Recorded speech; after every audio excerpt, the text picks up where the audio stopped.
Bienvenue sur la Minute Agile. Aujourd'hui, nous allons parler du poker planning. Si les sujets autour de l'agilité vous intéressent, n'oubliez pas de vous inscrire sur notre chaîne YouTube et de cliquer sur l'icône de notification afin de recevoir toutes nos nouvelles vidéos en notification. Alors, qu'est-ce que le poker planning?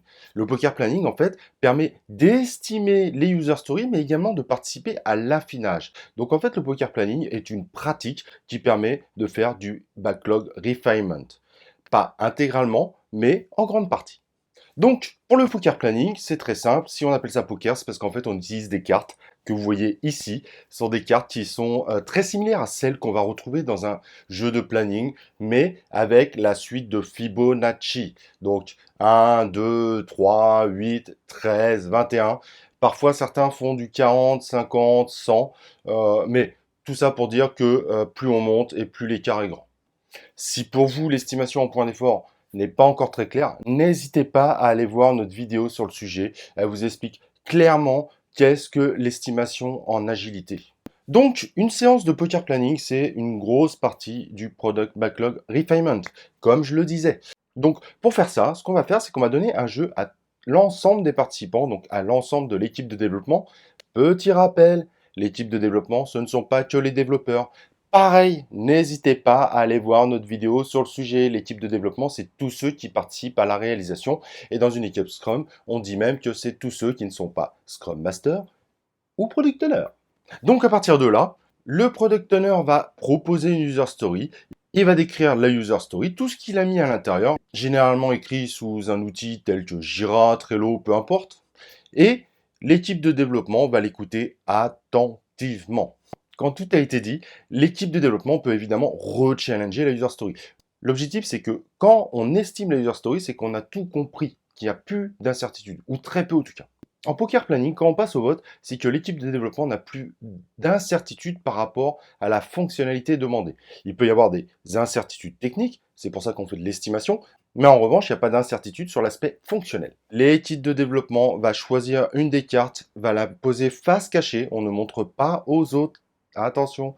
Et au moment où le Scrum Master dit Go, l'ensemble des personnes de l'équipe de développement montent la note, l'estimation qu'il a mis sur cette user story. Alors parfois on a des consensus parfaits, comme il sera représenté ici, 3, 3, 3. Parfait, c'est terminé, c'est plié, hop, les user story aura une estimation à 3. Mais en revanche, il y a d'autres estimations possibles. Tout le monde ne met pas la même chose et c'est souvent d'ailleurs le cas le plus probable. Là, par exemple, on a un cas où tout le monde n'est pas d'accord. Donc, il y en a un qui a mis 3, il y en a un qui a mis 5, il y en a un qui a mis 8. Bon, bah, dans ce cas-là, ce qu'on fait, c'est qu'on prend la moitié. L'écart n'est pas très large, donc on considère que 5, c'est très bien pour cette user story. N'oubliez pas, l'estimation, ce n'est pas parfait. Donc, on n'essaye pas d'avoir un chiffre parfait parce qu'il n'existe pas. En revanche, quand l'écart est trop large, ici par exemple, on a quelqu'un qui met 1, un autre qui met 2 et l'autre qui met 5, l'écart commence à être trop large. Entre 1 et 5, il y a quand même une grande différence. Ce qu'on va demander, c'est que l'ensemble de l'équipe de développement va essayer de s'exprimer autour de cette user story pour expliquer pourquoi 1 et pourquoi 5. Donc en général, on va demander à celui qui a mis 1 ou à un de ceux qui ont mis 1 d'expliquer pourquoi 1 et de un de ceux qui ont mis 5 pourquoi il a mis 5. Et ça permet de créer une discussion et ça permet probablement justement d'affiner la user story parce qu'il y a des choses qui ont été probablement incomprises. Alors parfois l'estimation n'est pas due à une incompréhension fonctionnelle, mais des fois elle est due à une incompréhension technique. Mais en revanche, le fait de discuter autour de ça, ça va permettre aux développeurs de trouver une première approche pour développer la user story. Donc il y a déjà un travail, une analyse qui est faite à ce moment-là. C'est pour ça que le poker planning est très intéressant. Et quand la discussion est terminée, on propose à l'équipe de développement de revoter la user story, tout simplement. Mais c'est le Scrum Master qui anime cette cérémonie? Non, pas forcément.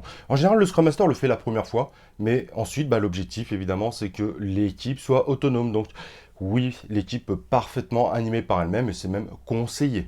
Vous allez voir au début, quand on fait du poker planning, c'est vrai que c'est un peu process. On suit cette règle-là, cette règle-là, cette règle-là. Mais ensuite, vous verrez que l'équipe trouve peut-être de nouvelles choses, des optimisations, et au bout d'un moment, ça va devenir automatique. L'équipe va le faire elle-même, et le Scrum Master n'aura même plus besoin de participer parce que l'équipe elle-même prendra le pli. Mais quand est-ce qu'on fait ce poker planning? Le poker planning peut se faire à différents moments. Ceux qui décident de faire une cérémonie du Product Backlog Refinement, dans ce cas-là, vous pouvez décider une fois par semaine de faire un poker planning.